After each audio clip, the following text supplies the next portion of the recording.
I was fine, and then I saw that you try to hide your face. Sorry, I can't. I know. Hi, Kelly. Oh my goodness. Are you Okay. gonna Are you gonna show yourself on the pod? Come here. Gato. Say hi, Kelly. I Hi. like that cat. I like that cat better than the gray cats. Oh, I have a gray cat too. Oh, you're all tangled in my wires now. Hold on. Does a gray cat have green eyes? Um, I think no, no. She has gray eyes. Oh, that's not my favorite then. Ugh, now I have fur on me.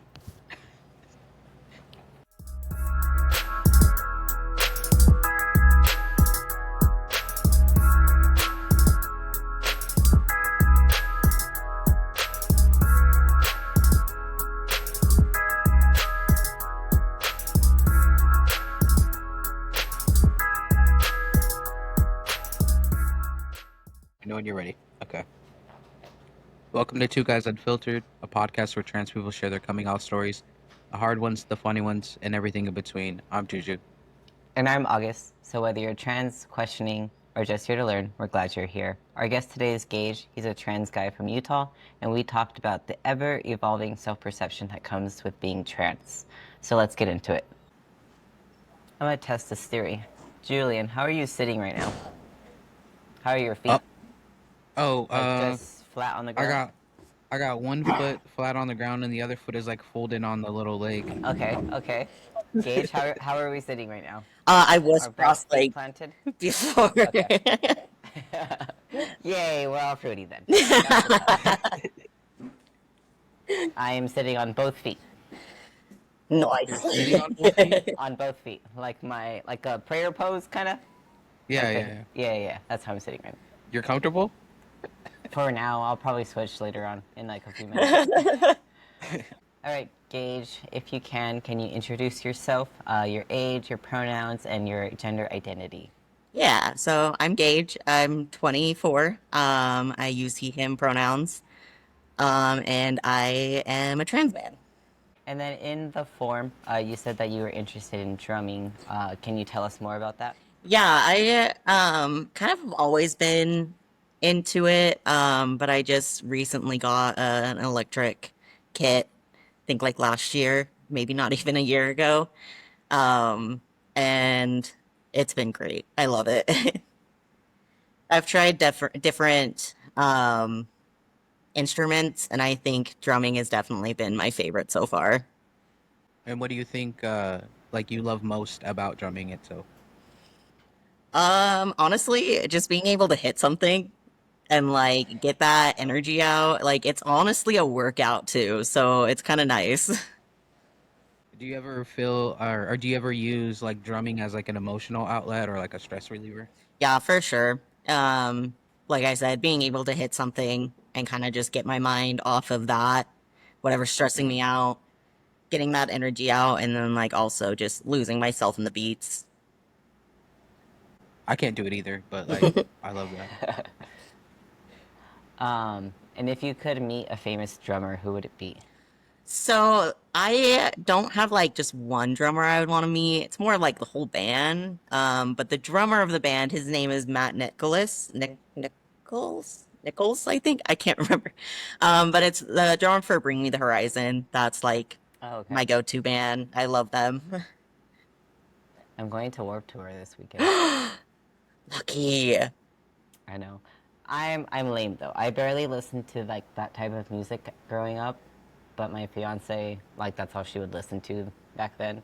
So I'm like kind of getting into it again. Like I would listen to it, but I wasn't like, let's play this artist, you know. Yeah, But I appreciate the genre. it's really fun. We're going to the When We Were Young festival in October, and I'm so excited. The Ooh. lineup is so good. I'm so excited Yeah. for it. I'm genuinely excited. Like I want to like headbang. Like that sounds so fun. I sadly I think can't headbang anymore because I have bone spurs in my neck. And so Ah, sadly, last couple of shows I've gone to for like my friends, my neck has been in so much pain the next day that I'm just like, this really sucks. Like I it's can't not go worth into a it. mosh. I can't headbang. Like, what? I'm supposed to just stand there now? I don't Where's know. the flavor? Yeah, I've exactly. only yeah, I've only been to two concerts, I think, in my life, and it's not like rock or like any type of music like that. It was like Kevin Gates for one. I think that was the first one, and then the second one was Kane Brown, which that one was like after the wedding, so it was pretty cool. But like my wife's like into that type of music and like mosh pits and shit like that, and then Hmm. I'm like no, like I don't know. I feel like I would get too mad. Like I don't like people being my personal bubble too much. Like I just Fair, can't do it. Yeah, So fair. I'm just I like, like I get I that. don't concerts know. are the only time that I'm just like, okay, people can be close to me. It's tolerable. Yeah. Other than that, I'm like, Appropriate stay like space. 10 feet away from me, thanks.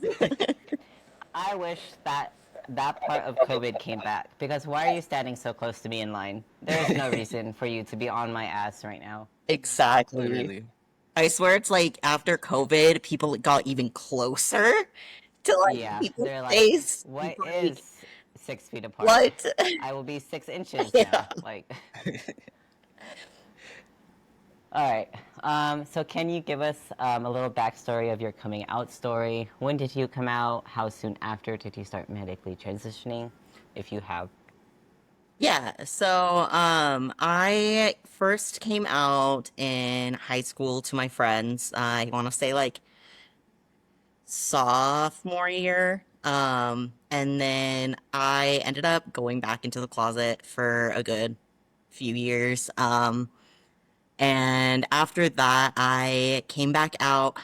During the time I was in the closet, I was still kind of like, oh, I'm non-binary, genderqueer. Like, it wasn't fully like, oh yeah, I'm a woman. It was still just like, there's still something there. But Hmm. finally, in I think 2021, 2022, I came out late, I think late 2021, and back out as trans. And I kind of realized that I've always been trans. I'm still a guy. Like, it just felt so nice to finally be in a group too that would let me be myself and not really judge me. Because growing up, I did like not have the best family life and didn't really have a lot of friends. So it was definitely harder then. But after I came out, I think I started about 5 months after I started hormones. And it's it's been, oh yeah, so 2 years, 3 years almost, I think, something like that. And I just had my consultation for top surgery, so hopefully that will be Yay. coming That's soon. exciting. Haven't heard back from them because I still have to pay my bill, but it's fine. It's all worth it for Oh sure. yeah, Yeah. I'm absolutely. actually paying mine off this weekend, so I'm really Nice. Wait, excited about that. how many more Yeah. days? We have to update your tracker. 47 or 48. One of the two. Okay. I don't think I looked at it today, but yeah, we're finally Yay. paying that off today, That's this awesome. weekend. That's exciting. Like $8,000. Oh, It's okay. Yeah. Yeah. And what's one thing someone should have warned you about before transitioning? one thing that has been bugging me since starting hormones is how sweaty my hands get. I like did not expect my hands to be so sweaty, and I have such bad sensory issues. And we have two long-haired cats, and so like my hands just get covered in cat hair sometimes, and I'm like, I gotta go wash this off, or I'm gonna go cry. Like it's so bad. Like you Sweaty get hands. told about the like heat waves. What are they called? Hot Hot flashes. flashes. Yeah, Hot you get flashes. told about that, but like they don't tell you about how sweaty hands actually get. I relate to That's that a so that's a new hard. one. Yeah. My hands are so sweaty every time we record. I don't know. I thought that was just like nerves. I don't know. I It's feel just like been a thing for me, so it's like fatigue nothing has new, I made it guess. extra. Like I Yeah, sweat everywhere so much now. Well, yeah, okay, so sweat overall. So yeah, I guess hands, right? So it's a weird Yeah. place to sweat. Yeah. For some reason, I thought this was gonna be another episode of Ass Hair, but I mean that too, I but guess I it's not. definitely got told about it. They're like, yeah, so that's the first thing you're gonna notice, and I'm like, cool. When is it Cool. gonna be on my face? That's You got funny. some. I'm like slowly up top, finally coming into some color, which has been great. I've been just using makeup to do it when I want to. I have gotten sir a lot recently, so that's really I Hey, love nice. that. let's go. You should That's get exciting. Juju's beard care routine. Yeah. Look, I don't. So if I'm being, let's be real here. So before testosterone, I would grow facial hair, right, like chin hair, and then like mustache hair. When I was really little, I would grow like a mustache. My brother and my sister would make fun of me, so I used to shave it a lot, and I would just shave it off, especially like hitting puberty and stuff.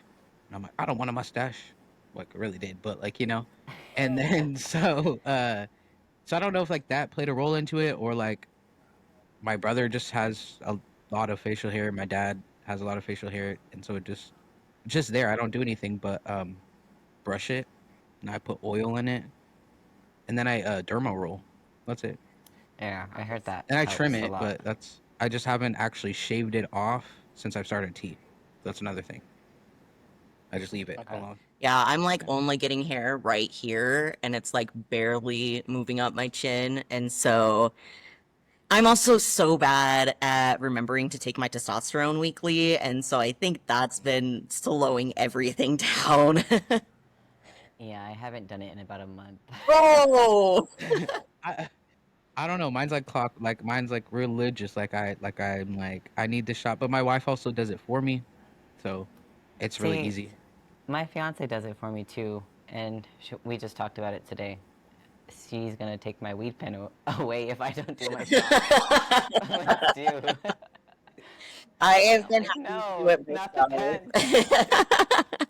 I've been having to do it myself, but slowly my partners like started to help me. Like they've started injecting it. Like I'll put the needle in and then they'll inject it. Like so we're slowly getting there, but they hate needles and Yeah, they hate like the thought of hurting me. And so I was like, but this is good. I want this.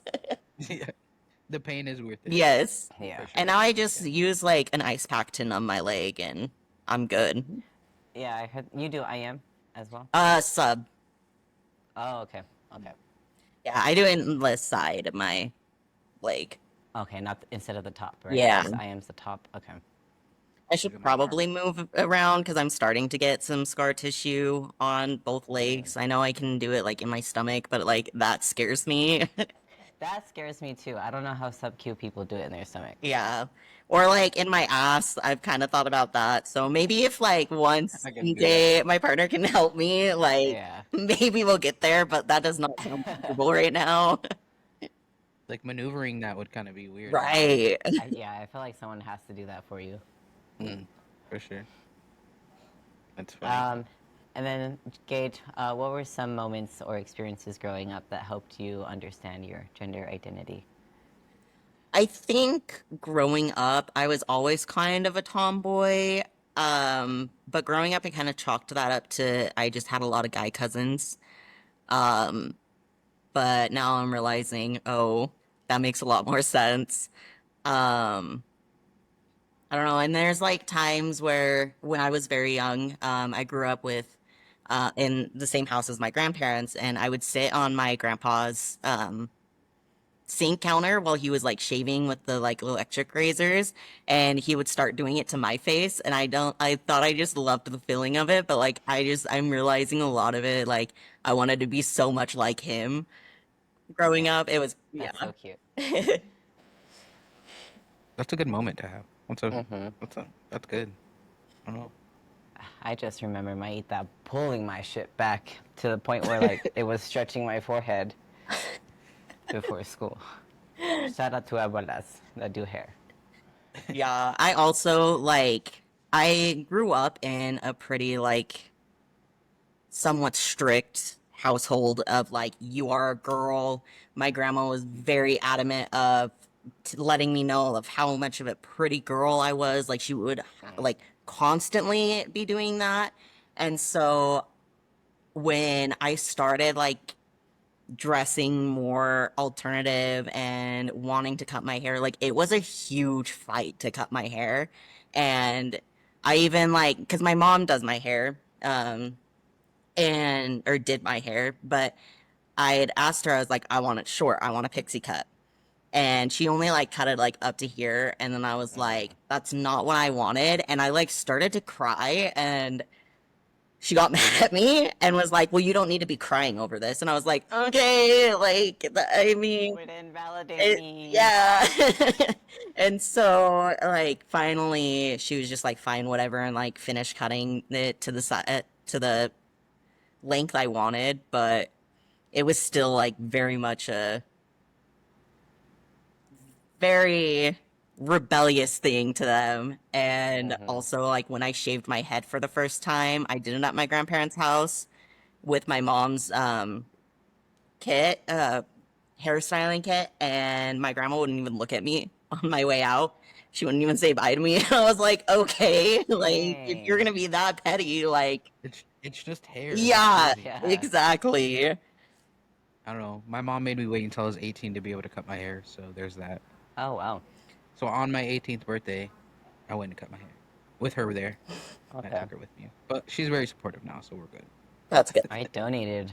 I Yeah. grew my hair out really long and then I donated it. And then I got the basic, like, bi bob, like the one right before your shoulders. And then that was, like, the setting stone, I think, for me. And then, like, 2 years after that is when I finally did, like, the shaggy mullet style. Mm. Okay. So, yeah, that bob did it for me. I was like, it was meant to be short. Bro, this feels right. Yeah.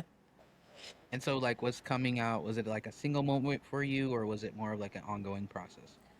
It was a more of an ongoing process. Like I said, first time I came out in high school and it was just my friends. I tried coming out to a teacher, and she told me she wouldn't call me by my preferred name and that I needed to talk to my mom before.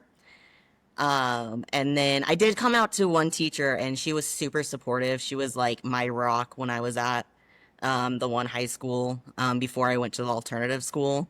And it like shout out to her because like it was not easy, and she was always there to talk and very supportive. And then when I came out the second time, it was pretty easy. I mean, I just told my partner, I was like, so I definitely think that I'm a guy still and not gender fluid, gender queer, and so I want to go by he, him. They're like, cool, all right, let's go. Like nothing really changed. The roommates that I was living with at the time, they were super supportive. And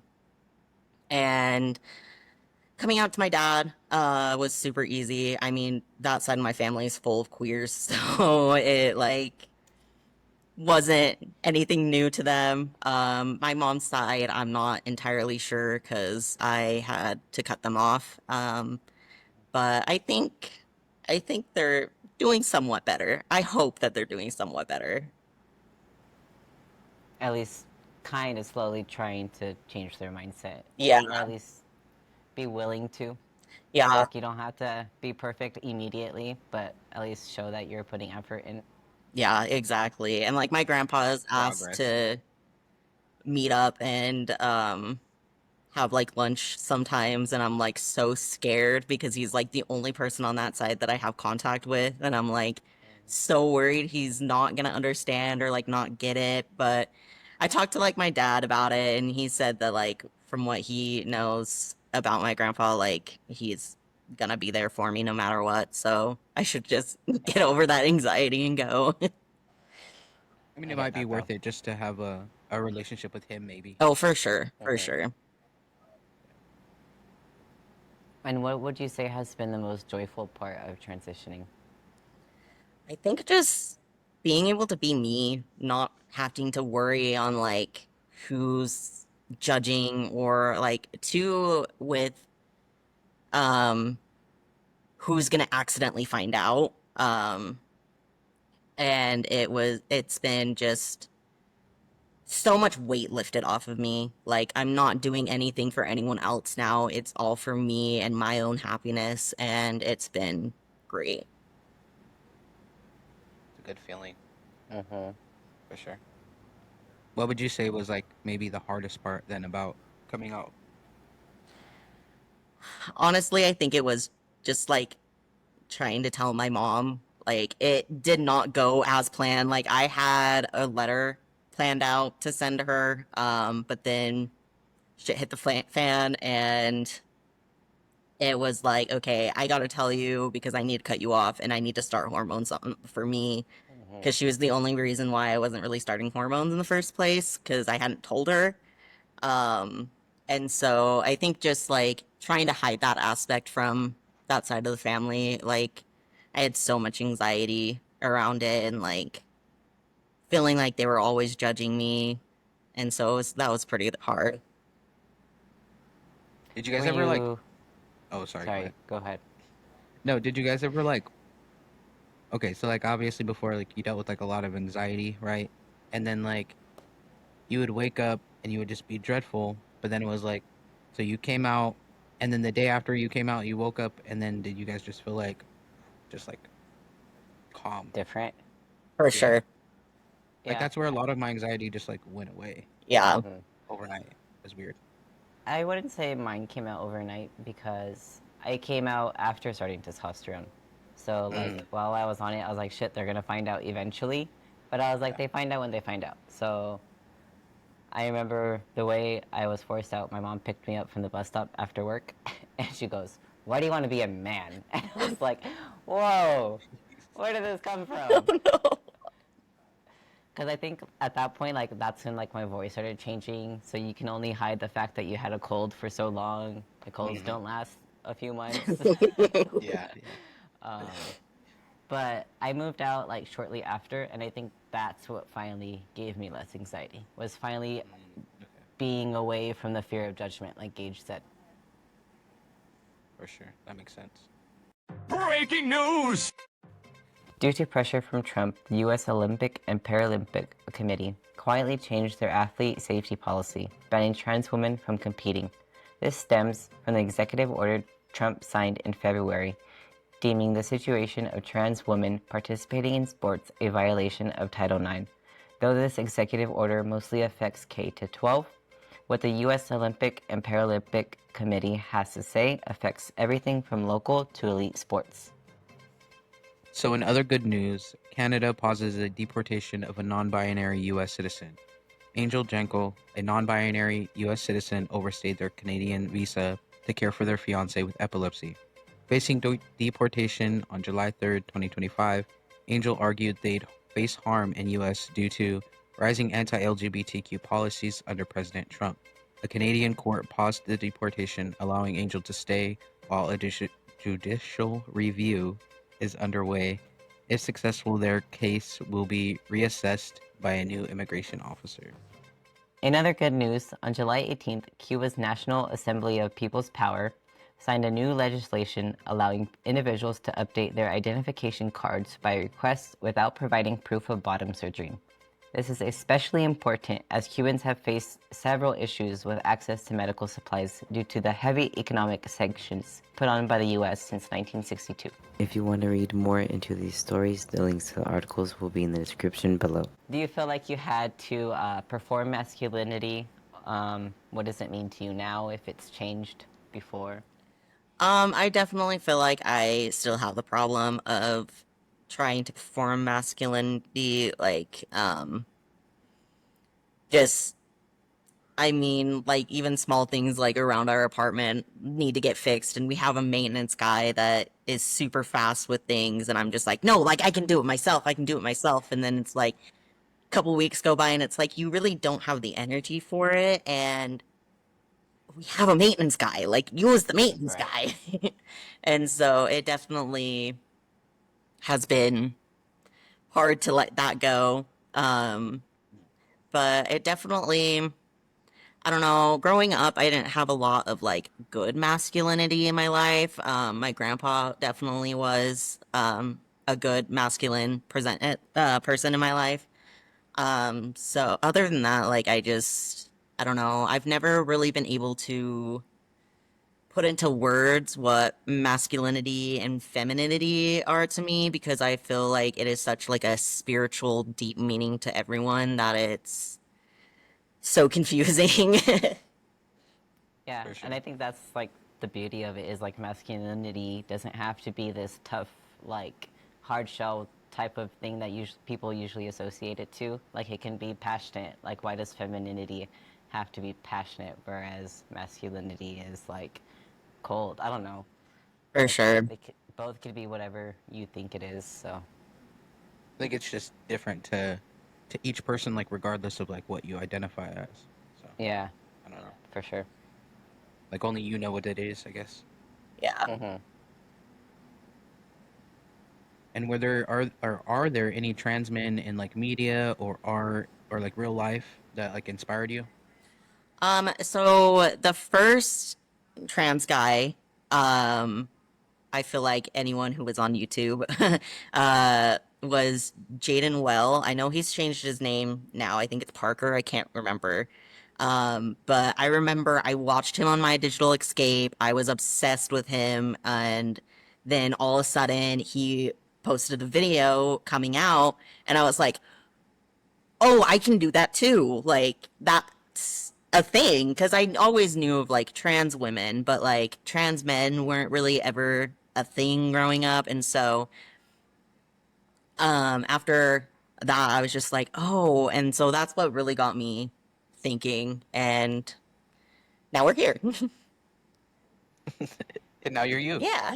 Yeah, I think that's so crazy to me. Like I knew of Caitlyn Jenner, like bad images of what trans people were, but like I don't think it was until like maybe a year or a few months before it came out, I didn't really know that trans men or like non-binary was a thing.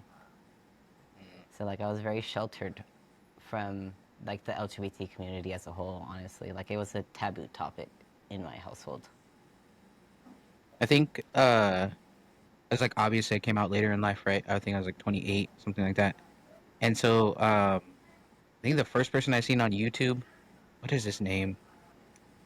Devin Spears, Oh right? yeah, the personal He's trainer like the guy. fitness guy. Yeah, yeah, Mm-hmm. yeah. He was the first guy I seen, but he was like talking about his transition. So I'm just watching all these videos. Or I remember like it would be like a Saturday. My wife would be sleeping, and so I would have like my phone and my AirPods in, and I'd be watching. How do I know if I'm trans videos as she's Yeah, like sleeping? secretly, like Yeah, but then I would delete it from my YouTube in case like I don't know she wanted to use she my YouTube looked. or something. Yeah. And so I'm like, let me delete this really quick. And I've told her about it, and I think it's funny. But YouTube, yeah, it was probably that guy. I don't know. I think mine was TikTok, honestly. Like I didn't follow like people follow like Sam Collins on YouTube, like Yeah, I don't know who that guy that is. whole Never seen him. yeah. I never knew about those guys. I honestly just found out that Sam Collins is trans like a year ago. I've known him like Yeah, like I feel like I've like watched him, I but didn't know definitely he was trans. yeah. I think too, some of the like right now who I look up to are like Cave Town, Noah, I can't remember his full name, another singer, um, people just like in the music community. I've noticed there's a lot of representation recently of trans men in pop, and like in alternatives, so it's been very nice. And would you say that you had to leave anything behind to fully embrace who you are now? See, okay, I've been trying to think about this question. I don't know if I've actually left anything behind. I mean, I definitely feel like for a minute I was like, oh, I can't like girly stuff, like kind of stuff like that, like One Direction. Like I was obsessed with One Direction. That thing, like that band was my whole personality in middle Yeah. school. And so I felt like, oh, well, I can't like them now and that's just weird, but like now like I'm listening to them 24/7 while working and I don't know, I don't think there's anything I've really like had to leave behind. I think I've kind of taken every aspect of my life and built onto it. Like all of those interests weren't like you didn't fake it. Like that's what you liked back then. Yeah. Your gender had nothing to do with it. So Exactly. yeah. I think it could kind of go back to like the what's masculinity or what's femininity to people. Yeah. So like Mhm. it's like nothing's gendered really. You think about it. Yeah, I remember like my again, my grandma is like super like this is boy stuff, this is girl stuff, and I was like when I first started shopping at Hot Topic, she like even asked me, she's like, "Aren't those boys' clothes? Like, isn't that a boy shirt?" And it's like a unisex t-shirt, and I'm just like, "No, like it's a shirt, like it's clothes, like Right. I don't know what you want from me." That's my Like my thing grandma's too like with that too. toys. Mm. Kids' Yeah, toys. Like toys are very weird. why are they so gendered? They're getting better now, but like when we were kids, like they were so heavily gendered. I remember when like Especially like the McDonald's robes. did like boy toys and girls toys out Oh, in I would Yeah. I always was ask for the boys. same. Yeah. Especially when they were like I remember they had Hot Wheels at one point. I was like, I want all the Hot Wheels. And my excuse was they're cooler. Yeah. They're better than the little doll that they give you. Or Yeah. something like that, Yes, a little remember? doll Yeah. with like a little bit of hair that you can brush. Mm-hmm. Yeah, I don't And understand the whole gender thing. what has made you love most about being you? I don't know, just being able to like fully express myself now. Like I've always been very in the mindset of like I don't care what others think of me, but like deep down I did. And now it's just like no, like I am living my life for me. I don't care what others think of me. It's very hard still because I do still have that like social anxiety aspect of it, but honestly like the further I get into my transition, the easier it is to go out in public and um not be anxious 24/7. Agreed. For sure. My nerves have calmed down so much now. I was like super good and then COVID hit and everyone, isolation, reversed, and yeah. so my social anxiety just like skyrocketed after that, and it's been a process, but it's getting better. And what would you say that you're still learning to love about yourself? I think just like every aspect of me. I really growing up didn't have a good self-image. I Yeah, I tried to be everyone else except for myself. But I definitely think it's better, but still kind of hard. Progress. Yeah. And what would you say to your younger self if you could talk to them right now? It gets better. Like, as much as I hated hearing that when I was younger, just it gets better. Like, you just gotta wait it out because I didn't expect to make it past 18. I am now 24, and I'm still like, hold up, I'm actually an adult. Like, that, no. But, definitely just keep going.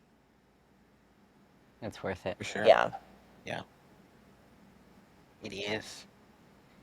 And so, as far as hopes for yourself in the future and for the trans community, what do you see, or what would you want to see? I just hope that, like, more people just stop caring about what others do. I think going to like in the trans community and without outside the community as well, like just realizing that we're all humans and that's really all we have in common is the fact that we are humans. Everything else, like, there's no way a creature with our brain can fit in these tiny boxes that society has created, and I just hope that everyone just realizes that and stops caring about other people, stops judging other people. I And then couldn't what have about said for that your like better your myself. what about for like yourself? Yeah, I feel like I kind of have that like inner voice still of like, oh, you're not trans enough, or like kind of the like internalized transphobia. And I like really hope that I can get that little voice to not exist anymore. Or at least minimize it. Yeah, for sure. It's definitely a process. Like it just as far as like comes with confidence and like building confidence in yourself all over again, or from like nowhere for sure. Oh yeah. Like building it up. I think too, but it's also important to talk about that like it may never go away. Like you can be on testosterone for years, you can have all the surgeries, but at the end of the day, they're intrusive thoughts for a reason. So it doesn't make you any less trans if you still have, internalized transphobia. Oh, for sure. But therapy is good too. We all love Yes, therapy. therapy. I have a Go to great therapy. therapist, so Yay. Oh my god, do you guys have any therapy horror stories? I have a horrible therapist that I could talk Oh for no. years about. Like, this man messed me up for like 6 years now.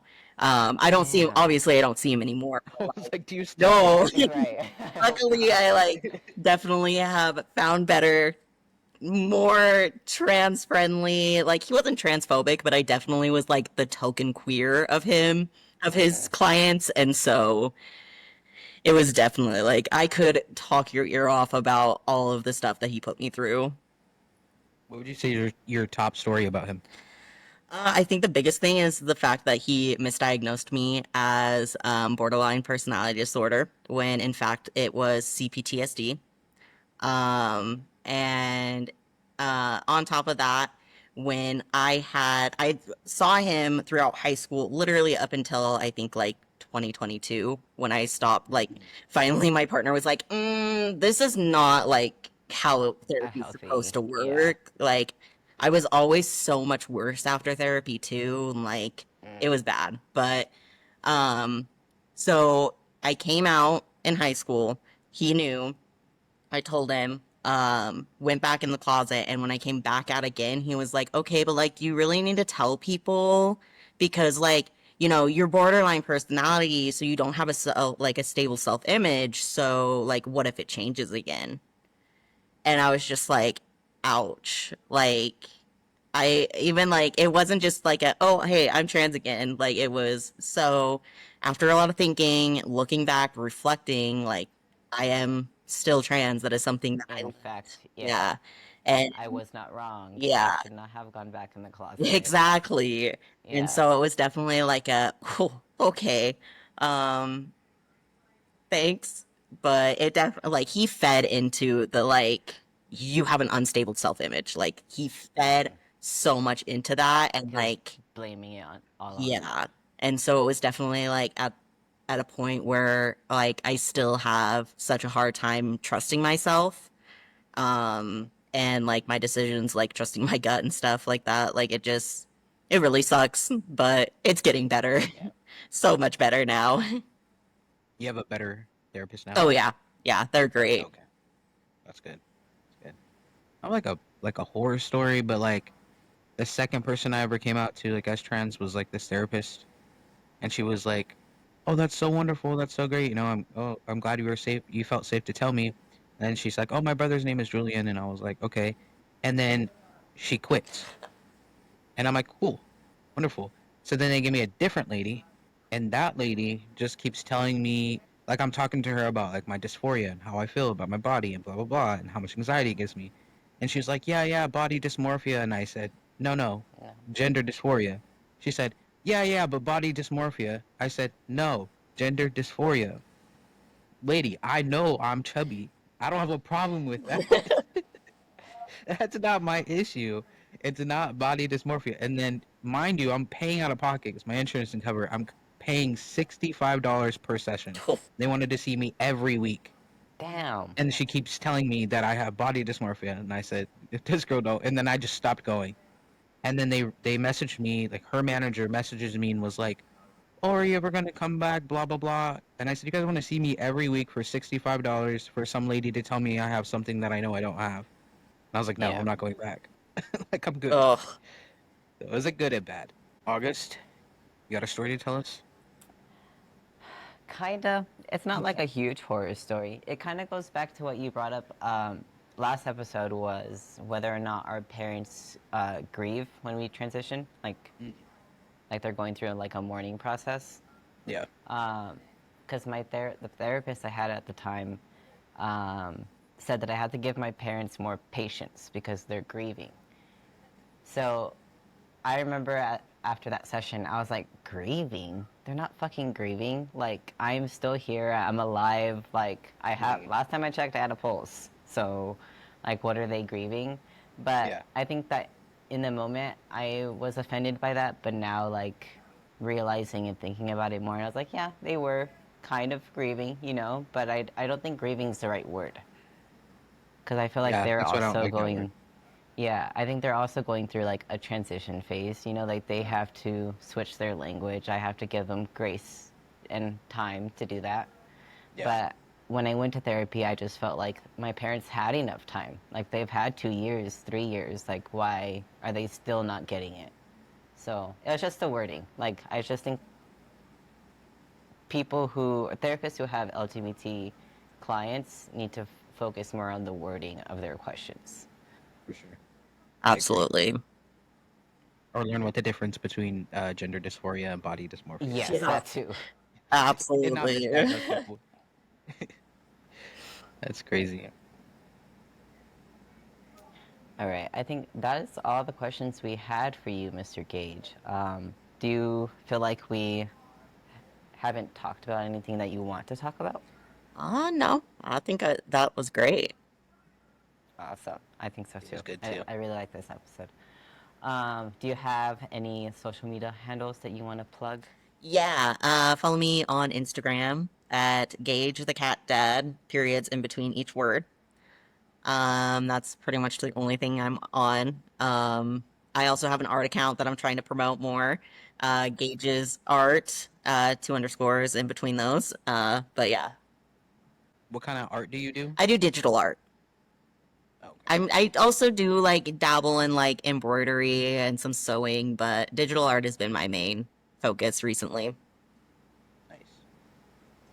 And if you want to follow Gage, his stuff will be in the description as well. But yeah, that's all the questions we had. Thank you so much, Gage, for being on.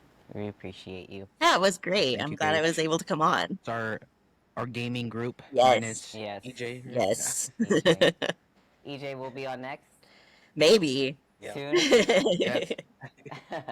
So that's a wrap on today's episode of Two Guys Unfiltered. A huge thank you to Gage for sharing his story. If today's episode resonated with you or reminded you of your own story, we would love to hear from you. Click the link in the description below to fill out a form if you're interested in being our next guest. Don't forget to like, subscribe, and leave a review. And share this episode with someone who needs it. Until next time, take care of yourself and each other. Bye.